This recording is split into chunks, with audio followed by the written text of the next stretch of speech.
Welcome to Pleasureology Island. I'm Free Thought Steve. Thanks for stopping by.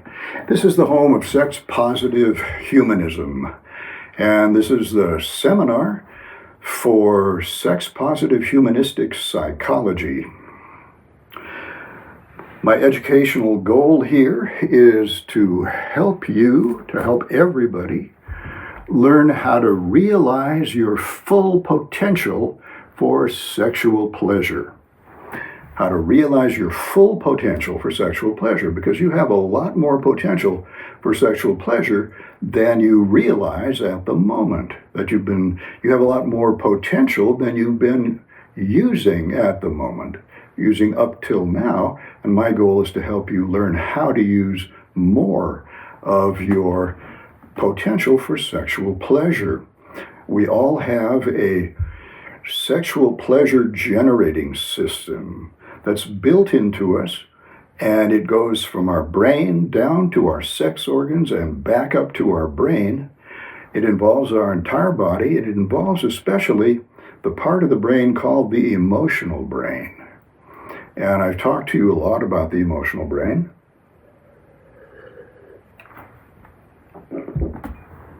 And I've showed it to you pretty often here.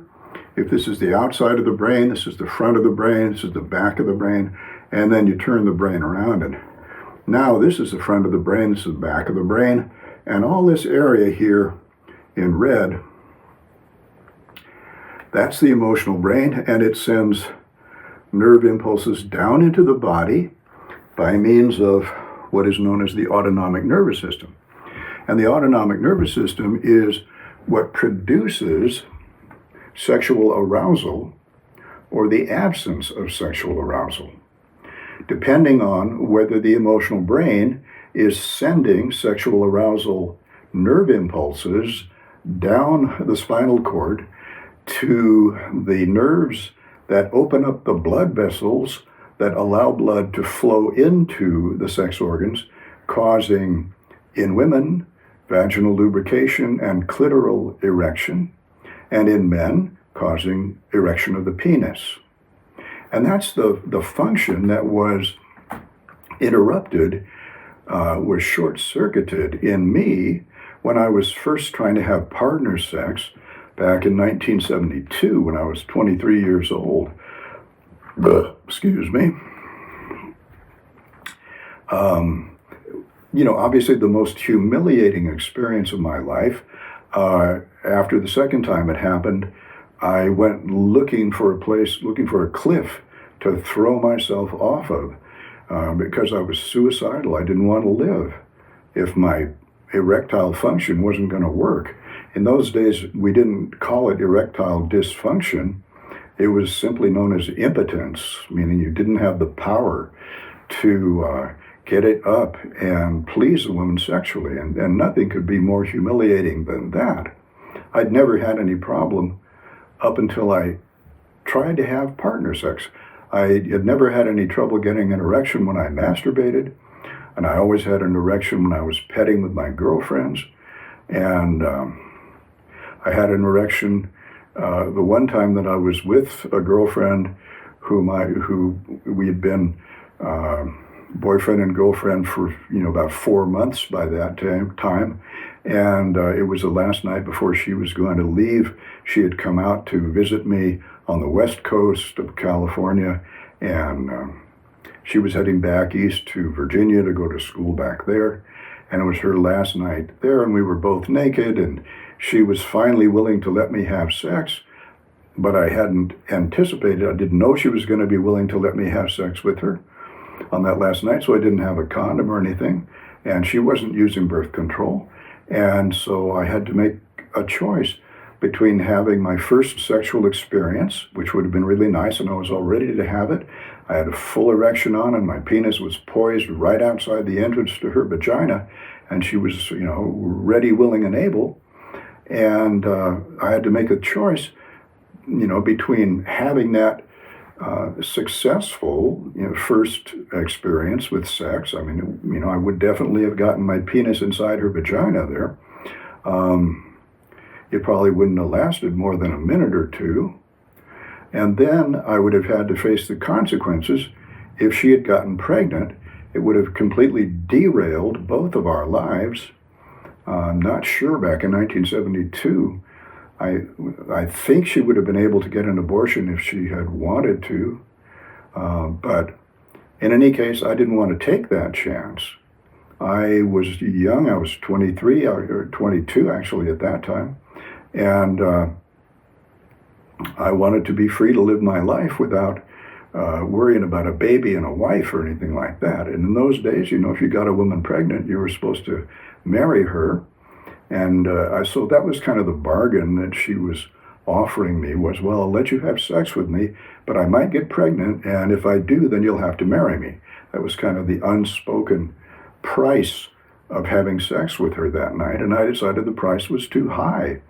So I just avoided thrusting into her vagina, instead came up and just rubbed my penis on her pubic mound and her brunette curls of pubic hair and came onto her tummy in about 5 seconds.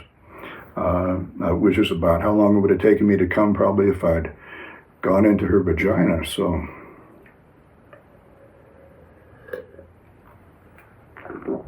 but then a year or so later, when I had the chance to have sex the next time, it was not with a woman that I knew and had gotten comfortable and relaxed with. The previous occasion was with a girlfriend that I'd been with for 4 months, and we'd been hot and heavy and dry humping and petting and getting physically intimate. She'd let me put my hand inside her vagina, which was the first experience for me of having my fingers inside a woman's vagina. And so we had gradually gotten more and more intimate.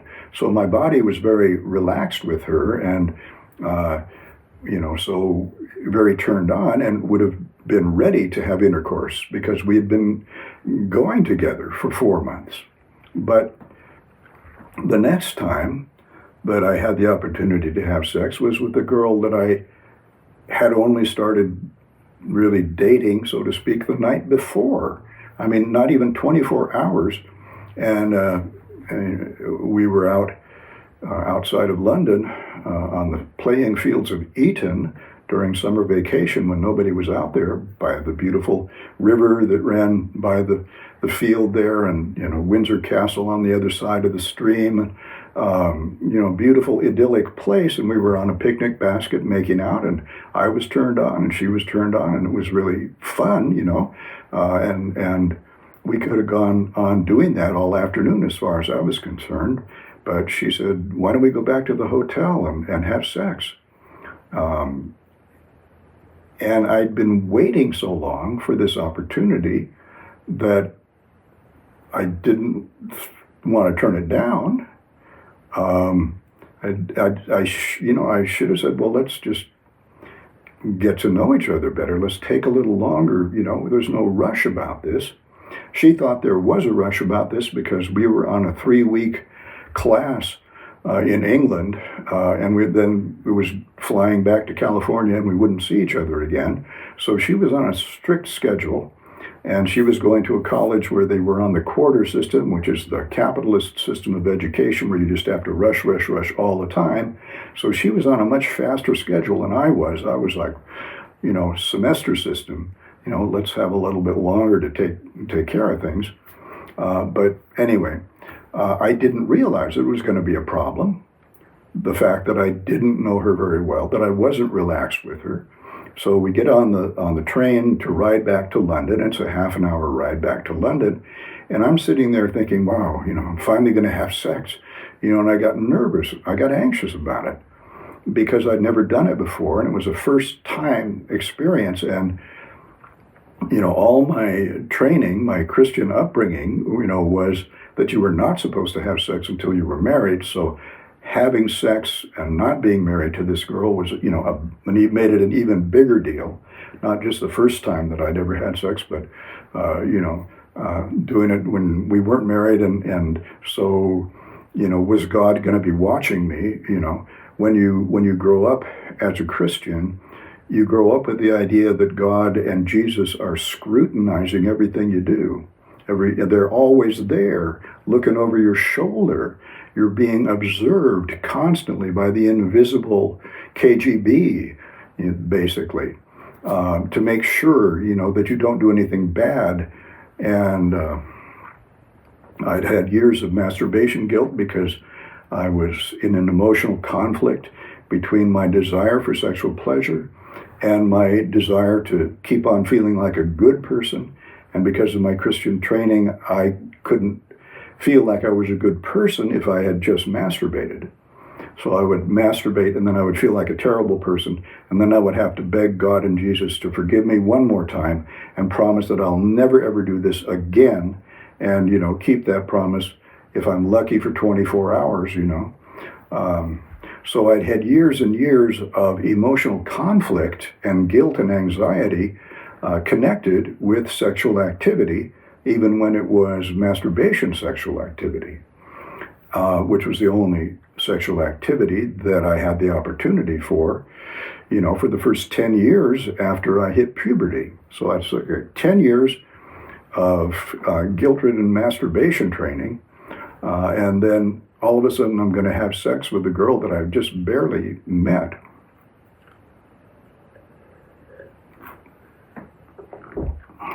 And so she says, well, let's just take off our clothes, get in the shower, And so it's like, that was not my experience with any of my girlfriends ever, to just, bam, get naked with them right off the bat. There was a long period of kissing and cuddling and then petting with our clothes on, and very, very seldom actually being completely naked with a girl. And now, we get in the shower, we're both naked, and I'm so nervous that my emotional brain is not sending sexual arousal energy down to my penis. My emotional brain is filled with anxiety energy, which is like static on the radio. You can't get any other signal if it's filled with just static, which anxiety energy is. The emotional brain could not get aroused and send arousal energy down to my penis. And so I was unable to get it up that time, and she said, that's all right, come back, we'll go lie down on the bed, and we'll just keep playing around until you get turned on. So she was willing to go ahead with the thing, so we went out. She wasn't willing to give up on me just because I couldn't get it up in the shower. Okay, she was willing to work with me a little bit, get me a little more relaxed, lying down on the bed in her room, and then the door opens. As soon as we lie down on the bed, bam, the door opens and her roommate walks in, and her roommate is another girl. In fact, a girl that I had been going out with until the day before, which made it even more awkward. I dropped her when I realized she wasn't going to have sex with me. And so Ruth stepped into the gap there and was going to give me what I wanted. But then her roommate walks in, and of course she's pretty pissed off to see that, I had switched my allegiance from her to Ruth, so quickly.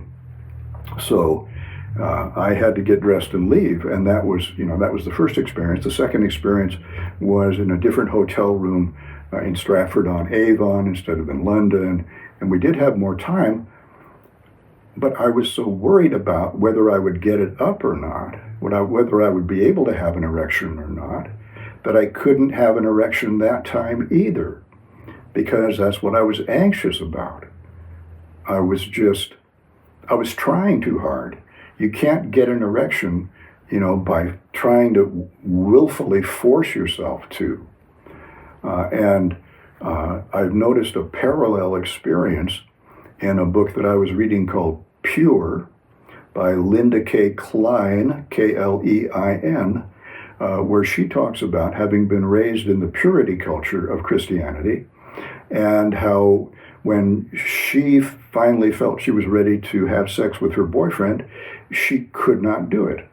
She would try. She said, I've got to force myself to go through with this.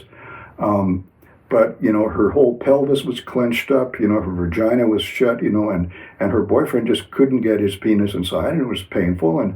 and frustrating, and she got freaked out and would sort of curl up in a ball in the fetal position because she was so anxious. Her emotional brain was telling her, oh, this is wrong because you're not married to your boyfriend. And you've been taught all your life that sex is a precious gift that you've got to save for your husband. And you mustn't give it to anybody else. So her emotional brain had been conditioned, like mine, for years and years and years of guilt against sex, against partner sex. And she thought, well, I'm going to solve this by willpower. I'm just going to force my body to go through with this. But she couldn't force herself to become sexually turned on either. Just like I couldn't force myself to get sexually turned on the second time I was with Ruth, because I was just trying to make my penis get hard, and you can't make your penis get hard by just thinking about willing it using willpower, because that's a different part of the brain from the emotional brain. And that's what Linda K. Klein was trying to do. She was trying to get her voluntary part of the brain to force her vagina to cooperate with her boyfriend's penis, but she couldn't make her vagina lubricate or her clitoris get erect just by willing it to happen. Because if this is the emotional brain, the red part here, the voluntary part of the brain is really right about here, in this area out here, and it doesn't have direct connections to the autonomic nervous system. See, the autonomic nervous system has its nerve centers down here, and then they flow down the spine to the sex organs and open up the blood vessels that allow blood to flow into the sex organs and create erection, clitoral erection, and vaginal lubrication. So it's the emotional brain that has a direct connection to the control centers for the autonomic nervous system that make sexual arousal happen. But this part of the brain, the voluntary part of the brain on the outside of the brain there in the frontal lobe, it has no direct connection to the autonomic nervous system. So it's very different from opening or closing your hand. That part of the brain, the voluntary part of the brain here, has direct connections up here to what's called the motor part of the brain. On the top of the brain here, this is the area that controls your voluntary muscles. And so we can make any of our voluntary muscles work with willpower alone. When I talk, when I speak, I'm using voluntary muscles, and so I can say whatever I want to say. And this, I can pick up my mug here and take a drink. No problem. We can do all of that kind of stuff voluntarily, but we cannot create sexual arousal voluntarily. Sexual arousal is an emotional response of the emotional brain. The emotional brain has to be relaxed and aroused. The emotional brain has recognition centers in it for a sexy situation.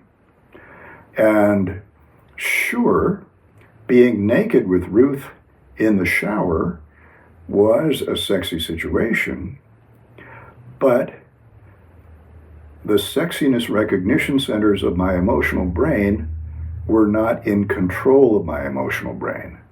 The anxiety center of my emotional brain was in control of my emotional brain, and it was sending anxiety energy out through all the nerves of the emotional brain and down into the autonomic nervous system.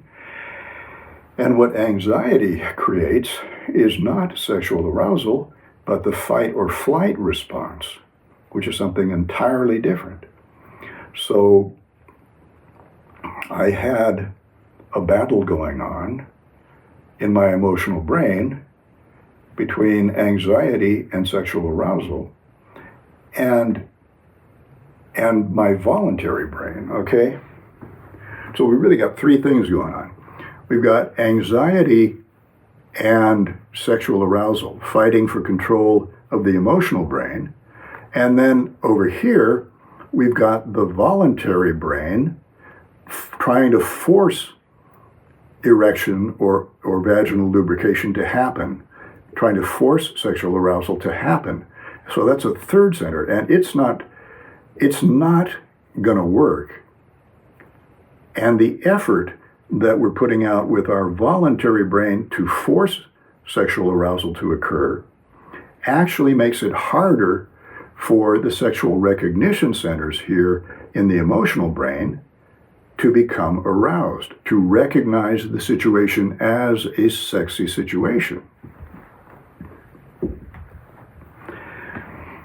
If Ruth and I had gone back to the hotel room, laid down on her bed, and begun to kiss and make out the same way that we were doing on the playing fields of Eton outside of London in the sunshine, if we'd started to do that, then I would have gradually gotten turned on there because that was what my body was used to doing. And then we could have gradually, once I was turned on, we could have gotten a little more undressed, and then eventually we could have had sex that way. Except, of course, that her roommate would have walked in on us anyway in 5 minutes, and busted the whole thing up. But let's say the roommate was out of the picture. The mistake Ruth made was treating me like an experienced sexual partner. It was probably the first time that she had ever seduced a virgin man. Although it may be that she and her boyfriend, because she did have a boyfriend back in California at the university she was going to, he might have been her first lover. They might have been the first ones to love each other, and they had developed a habit over the years of doing just what Ruth wanted to do with me, of getting in the shower naked together, and that being the way that they started having sex. That was the way they would initiate sex. But that was probably after they had been together for a couple of years, or who knows, anyway, 6 months, who knows. But anyway, she thought she would take that same strategy and apply it to a brand new sexual novice like me, who was nervous about the whole thing anyway, not realizing that that was just like throwing somebody into the middle of the pool who doesn't know how to swim and saying, okay, let's swim now, rather than easing it in from the shallow end and learning to swim gradually, little by little. So, I don't blame her for that, the fact that that was how it worked out, that she didn't know that she shouldn't have done that with me. Because if it was the first time that she had, as an experienced woman, the first time that she had seduced an inexperienced man, the first time we do anything, we've got at least a 50-50 chance of getting it wrong. The first time we do something, we're likely to fuck it up. But anyway, that's how it went down. And after the second time that we were together and I couldn't get it up, even though we were not interrupted, because I was trying too hard with my voluntary brain and I was still anxious, I got so depressed when I left. She left and then I went out for a walk in the countryside looking for a cliff to throw myself over and kill myself. But it turns out that part of England is like gently rolling hills. There are no cliffs. And so I was out of luck cliff-wise, but then I came to a round tower that went up, maybe 70 feet in the air. I thought, well, I can at least go up there and throw myself off the tower. But the tower had a gate, a doorway to go in, and the doorway was locked, of course, so I couldn't get in there. So I had to go on living. And at that point, we moved to a different hotel where Ruth had a room all to herself. And so I started just sleeping with her every night. And we were there a couple of nights, several nights. And on maybe the last night that we were there, in the morning when we woke up, we had basically, without saying anything more about it, we had given up trying to have sex. She didn't know what to do, and I didn't know what to do, but, we were just sleeping together. But finally, on the second or third morning, I woke up with a hard-on. I had been asleep, and after being asleep, and you wake up, I don't know, my guilt circuits weren't turned on at all. I didn't have any guilt at that moment, and I woke up with a morning erection, and I was ready to go. And so, I demonstrated to Ruth that I was wanting to have sex right then. That finally I was ready. Let's do it.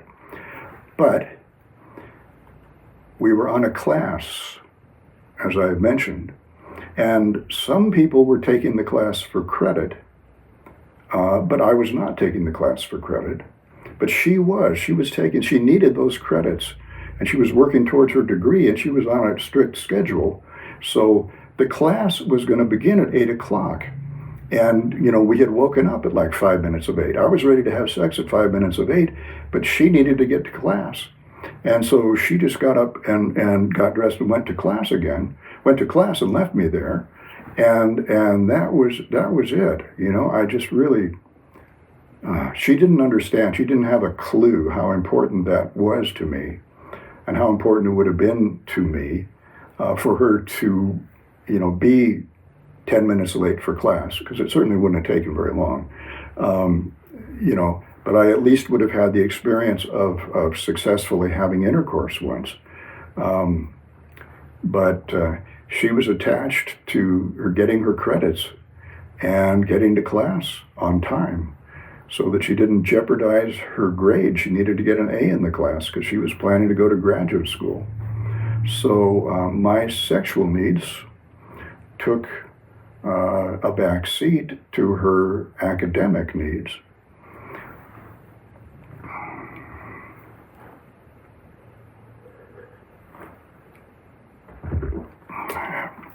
Eventually,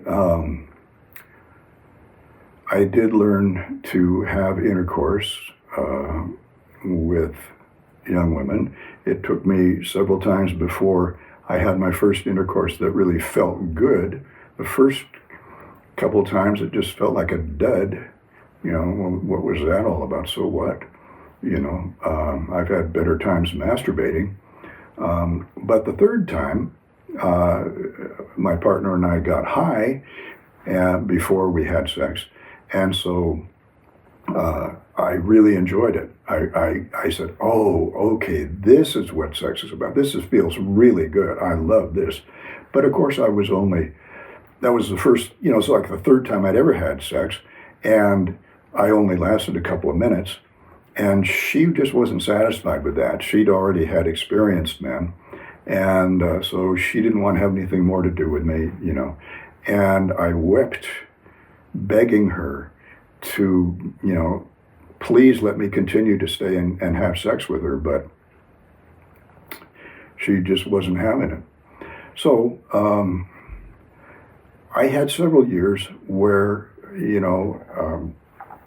I had a few sexual encounters, no relationships that really lasted very long. No woman that I ever had sex with enough times to really make it get comfortable and feel good. And so I still would have occasions when I couldn't get it up, when I wanted to, but I couldn't. Usually on a first date with a girl, there was one young woman, beautiful, blonde young woman who went back with me to my aunt and uncle's house after we went out dancing or something, or had dinner, I guess, and we went to the sauna. There was nobody else home. My aunt and uncle were away. Nobody was in the house, and we could go down to the sauna together. But then she wanted to make love, but I couldn't get it up. And once again, it was a case of, being with someone and feeling pressure to make love on the very first date, or forget it. She thought that, I couldn't get it up because she had stretch marks from a previous pregnancy. which, wasn't the case at all. That wasn't bothering me at all. I was just too nervous to perform. It was the performance pressure that was getting to me. So anyway, but she thought, she blamed herself. She thought I just didn't find her attractive. And so, we never went out again. And it was very depressing. But it was not much later, about a month later, that I was reading this book on tantric yoga. It was called Tantra, the Yoga of Sex. And it gave me the idea that you could delay your ejaculation and, continue having sex for long periods of time. And so I thought I would practice that down in the sauna on my aunt and uncle's house, where my cousins used to keep Playboy magazines down there, because they were the only ones that used the sauna besides me. And they would be off at work during the day, so I would get back. I was doing teacher training at the time, and so school finished at 3 o'clock. I would get back to the house and have an hour or two before they all got back from work. They were working at a department store till 5 o'clock. So I had the sauna to myself, and I started practicing tantric yoga, and that was where I had my first experience of super-euphoric sex. I had by that time already been doing yoga for several years. I had been relaxing my muscles and calming my emotions and focusing my mind. And so when I tried this tantric sex idea, I took a bottle of massage oil into the sauna with me, and some paper towels, and the magazines were there, so I could masturbate there. And a sauna is a good place to learn this, because a sauna relaxes all your muscles. So it's very good. There's no performance pressure. Nobody's asking me to perform for her. And, I've been masturbating in the sauna for a while anyway, so I was already used to that. And so I was able to get turned on, and I was able to pay attention to my body and feel that moment that Masters and Johnson identified as the moment of ejaculatory inevitability. An ejaculation is inevitable. It's going to happen whether you like it or not. You feel that sudden release of sperm and semen into the base of the penis right before ejaculation, and that's it. The show is just about over, and the orgasm is about to begin. But yoga, the tantric yoga book, said, no, if you pay attention, you can feel when that happens, and if you stop all your sexual activity, stop the physical activity, and clear your mind of all thoughts so that you're not being emotionally aroused. Stop looking at the arousing picture of the woman in the magazine. Stop thinking about her. Let your mind be clear of thoughts. And that sexual energy that you feel in coming into consciousness, you can allow that to come into consciousness but not trigger the orgasm reflex. And then allow that to subside. And once you've gotten back down to a low level of sexual arousal, sexual bliss actually, you're still aroused, but your brain has processed the sexual bliss that was released into it when you had some especially sexy thought, or you saw a especially sexy picture, and you had a surge of sexual energy that was released from your emotional brain. But if you stop all activity right when you feel that being released, and you relax completely, and relaxing your eyes is very important, relaxing both eyes, not thinking about anything, the energy can subside again. You can resume activity, and then the next time, you'll notice it happening again, and you can stop just in time, let the sexual bliss come into consciousness, but let it dissipate without causing an orgasm. And do that repeatedly. And eventually you get to the point where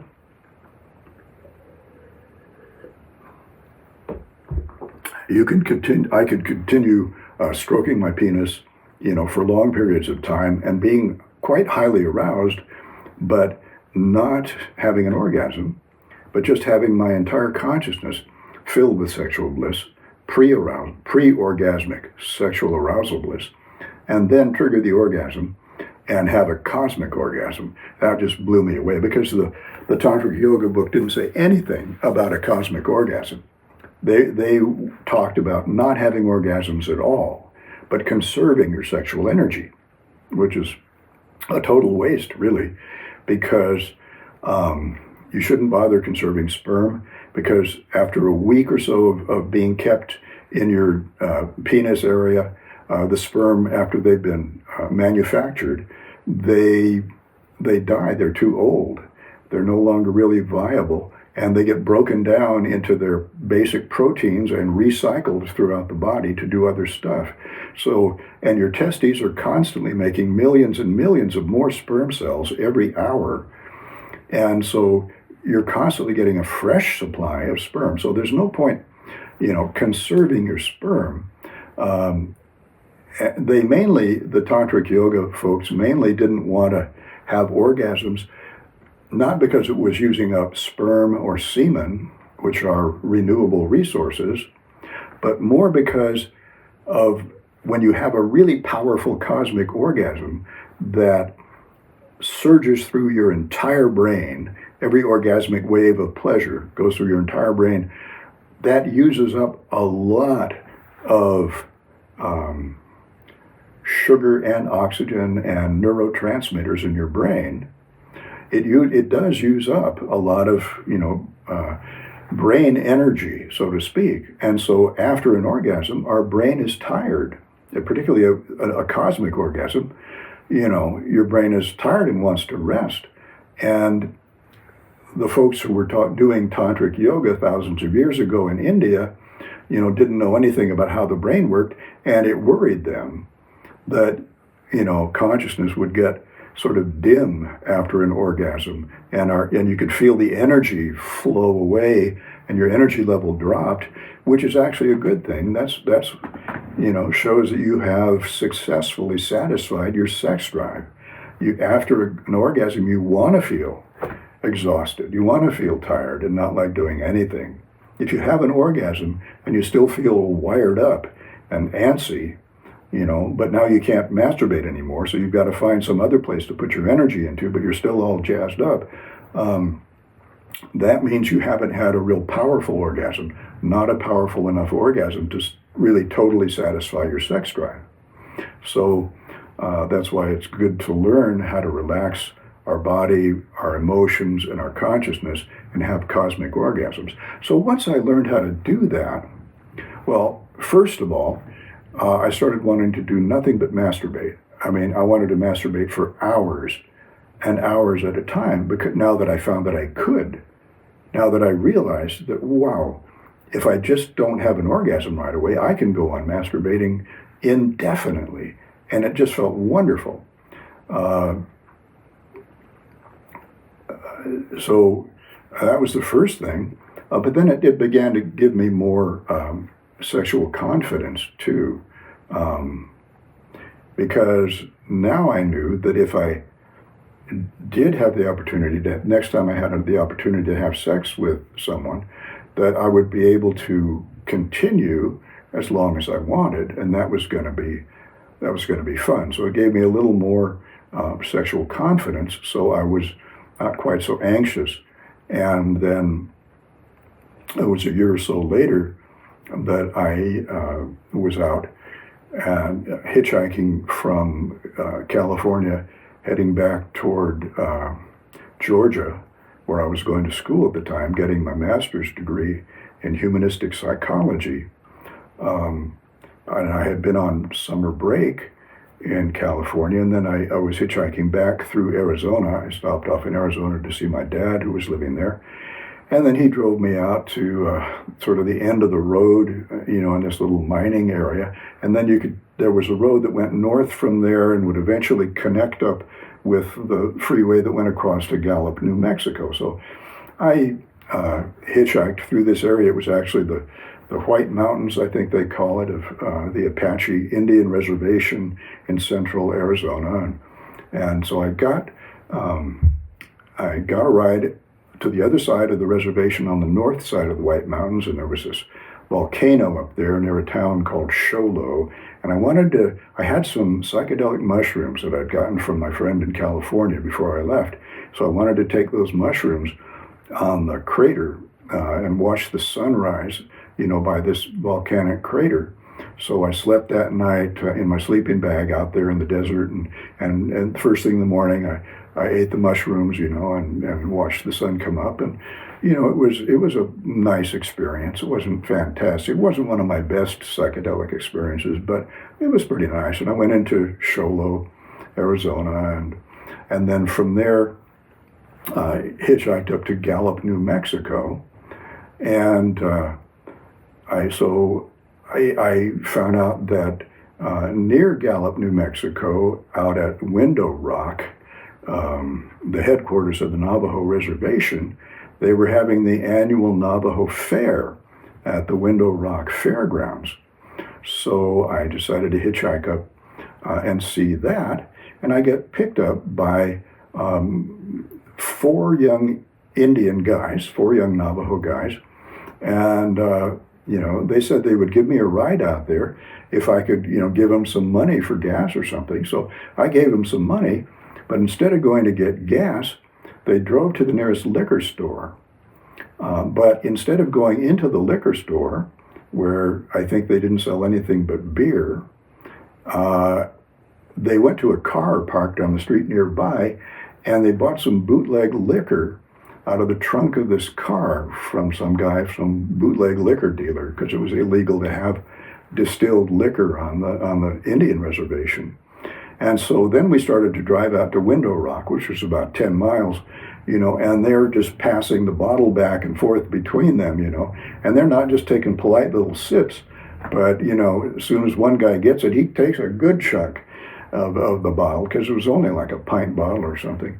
And, I began to get a little worried, because I thought, you hear stories about, the crazy things the Indians do when they get drunk, I thought, oh, well, I'm probably going to get killed here. But turned out they were very nice. They were fun. They took me out, dropped me off in the parking lot of the fairgrounds there, and I went into the fairgrounds, and there was a rodeo going on outside. But before I went out to the rodeo, there was a little there were some booths indoors, different kind of booths, and there was a cute young girl there at one of the booths, and we got to talking. It turned out she was actually out there teaching for the summer. She was from Boston and was teaching at the Navajo school out there at Window Rock. And so we got to talking, and I could tell that there was a connection between us, and she was friendly to me. But I'm a very shy person, and so I was too shy to say anything to her. So I went out and watched the rodeo for a while, and I said to myself, Steve, you should go back in and talk to that young woman. Just have some guts here. Have some balls. Go do this. So I went back and talked to her. She was very friendly, and so we ended up leaving there together and going back to her place eventually, spending the night together. Making out in her bed. Very nice, hot and heavy making out. And just in the morning, just before we got up, she was ready to have sex with me, and I thought, well, we're going to have to get up right away. She's got to go to work. I would prefer this to be a really, good experience.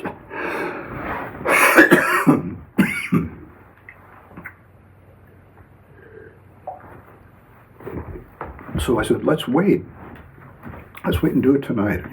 I'm not going anywhere. I'll stick around another night. And she said, well, okay. But, all day long I could tell she was, I went to her classes with her, and hung out, and we had a good time. But I could tell she was sort of uneasy about it, because I think she probably had a boyfriend back in Boston. And she, was, if she had time to think about it, then, it was worse if she cheated on him. if she cheated on him just because she got sort of swept away with passion at the end of the previous night, that wasn't so bad. But now she'd had the whole day to think about it. Maybe she was having second thoughts. So I kind of had to talk her into letting me spend the second night with her. And but she finally agreed. So there was she had her bedroom, and she had a roommate who had her own bedroom just through the wall on the other side over there. But we had privacy. We had complete privacy there. And so we were making out, and I wanted to overcome my anxiety, my performance anxiety. Now that I knew that we were going to have sex if I could get it up. And I had, the night before, back in this little town of Sholo, I had gone to the movies there and seen the new James Bond movie, The Spy Who Loved Me, I think, starring Barbara Bach. And she had a very low-cut dress on in the movie. It was very sexy. And so I had that image of her in my head, and I actually thought about her in that very low-cut, sexy dress and her breasts. I thought about Barbara Bach, and was able to get a hard-on without any problem, and then we started to have sex. And once we started to have sex, because I had developed ejaculatory control through masturbating, basically the previous year or year and a half, I had developed good ejaculatory control, so I was able to keep on having sex with her. Also, the fact that I had taken peyote the day before, 2 days before, had really calmed down my brain, and so had reduced my anxiety level. So I think that helped a lot too, that I had had peyote a couple of days before. Was it peyote? No, mushrooms, dried mushrooms. So anyway, once I got it up and we started to have sex, it was great, it was wonderful. I made her come over and over again all night long. And at some points we would rest and then start up again, And I don't know how many times I made her come that night, but it was the first absolutely spectacular night of sex of my life. I didn't come the whole night. I saved my sperm all the way through. And her roommate, I feel sorry for her roommate next door. She clearly didn't get any sleep that night at all, with us keeping her awake, I'm sure. But anyway, it was a great night. It was a standout night in my life, and it marked the beginning of my successful sex life. So, sexual non-arousal, which is called erectile dysfunction, it's not your erectile function. There's nothing wrong with your erectile function. If you're able to get erections and masturbate, or if you wake up in the morning with an erection, there's nothing wrong with your erectile function. The problem is in our emotional brain. The problem is simply that we're not relaxed in the situation. And we need to take time to get relaxed in the situation. And so that's what I have learned in subsequent relationships, was to not rush into things usually, but take a little more time. Actually, there were times when I would meet a girl, and on our first night together, we would have thunderously good sex, and have a great time. That did happen a number of times there because I had gotten my sexual confidence. I wasn't so anxious as I was before because I knew what a good sexual partner I would be once I got going. So I gave quite a number of women, I'm sure some of the best nights of their life sexually. And what's the lesson here?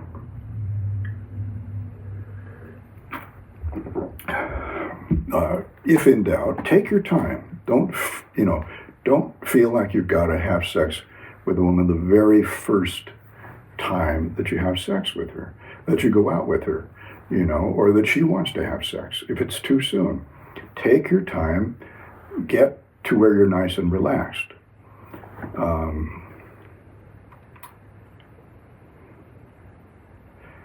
There was something I wanted to say, which has sort of slipped my mind. Let's see.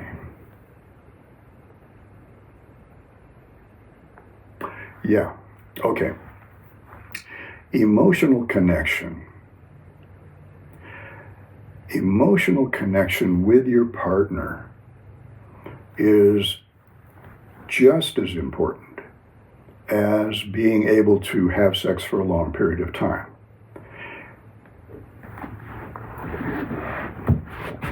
And that's why Christian sexual miseducation, Christian anti-sex education basically, is so damaging to us. If we're filled with guilt because of a Christian upbringing, then we can be hung up inside our own head, worrying about God and Jesus scrutinizing our behavior, and we're trying to keep God and Jesus out of the picture so that we can stay turned on and keep on having sex.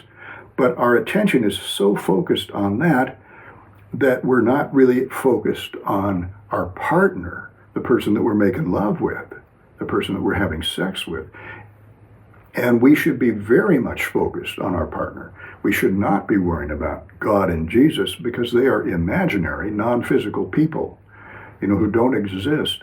We've been taught that they do, but they don't. They're imaginary. And so we need to be able to forget about them and clear our mind of our own thoughts, not be so caught up in our own fantasies that we're not paying attention to our partner. Paying attention to the partner is so important, and that's why doing Zen meditation where you learn how to clear your mind of thoughts and pay full attention to external reality. Then when you make love, you do Zen sex. Doing Zen sex means being fully aware of your partner and of what she's feeling or he's feeling, and being aware of their responses, and being aware of their body, and not just pounding away. I had one woman say, "God, I hate when a guy just gets in there and just starts pounding away and pounds and pounds and pounds and pounds, trying to make you have an orgasm. He thinks the harder he pounds, the better it's going to feel, and then he'll force me to have an orgasm." And she said, that is just horrible experience. Making love for long periods of time does not mean pounding your partner into a pulp. It means, sliding the penis in and out of the vagina is an art and an art form. And so we have to be guilt-free. We have to feel innocent about our sexuality, so that we can be paying attention to what we're doing instead of being filled with anxious thoughts in our head.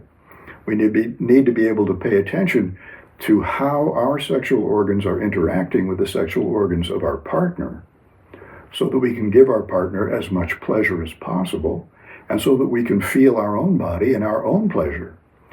But way too many people are up in their head while they're having sex. And I know I was at first too. So that's just as important as learning ejaculatory control is learning to make an emotional connection and feel affection for your partner. Your partner is not a sex object. Your partner is a human being who turns you on sexually, whom we want to give our partner as much sexual pleasure as we ourselves are experiencing. And we have to have a clear conscience, an innocent conscience, and say, what we are doing here is nothing more than creating euphoria for each other. We are creating euphoric states of consciousness for each other with all the pleasure that we're giving each other physically. And this is a sweet and wonderful thing that we're doing. And the more pleasure that we create and the more euphoria that we create, the better a thing we are doing. See, my take on ethics is that what is good is to create euphoric states of consciousness for ourselves and others. That's the definition of something that's ethically good, that's morally good, is creating euphoric states of consciousness for each other. That's the whole point of being alive.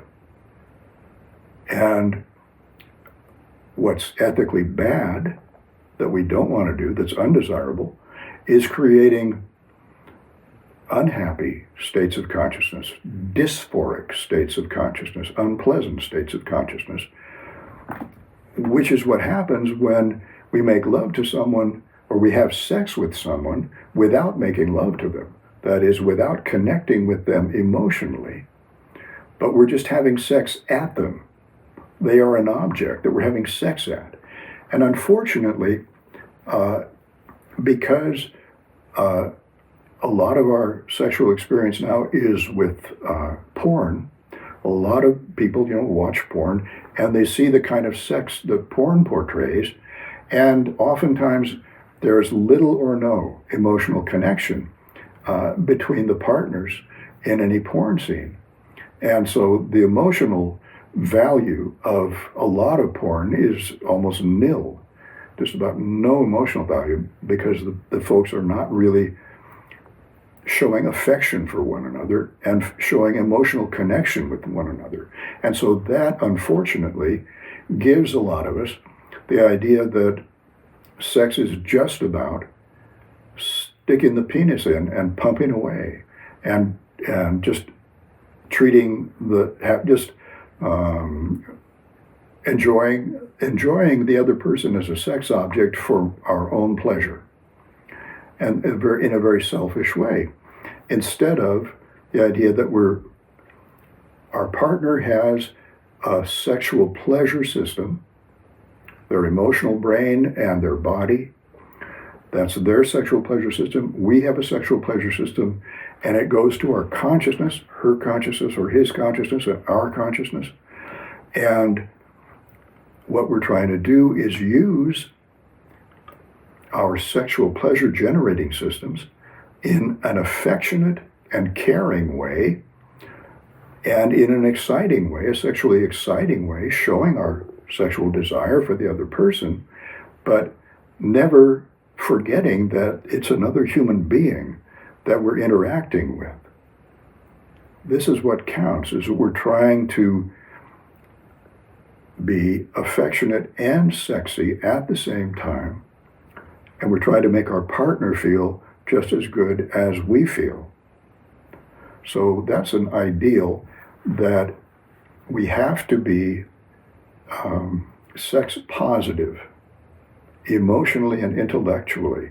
We have to be sex positive, and we have to have worked out our Christian sexual guilt and anxiety in order to be able to have that kind of wonderful, innocent sex where we can really emotionally connect with our partner. But I'll talk about this more next time. Thanks for listening. Talk to you again soon.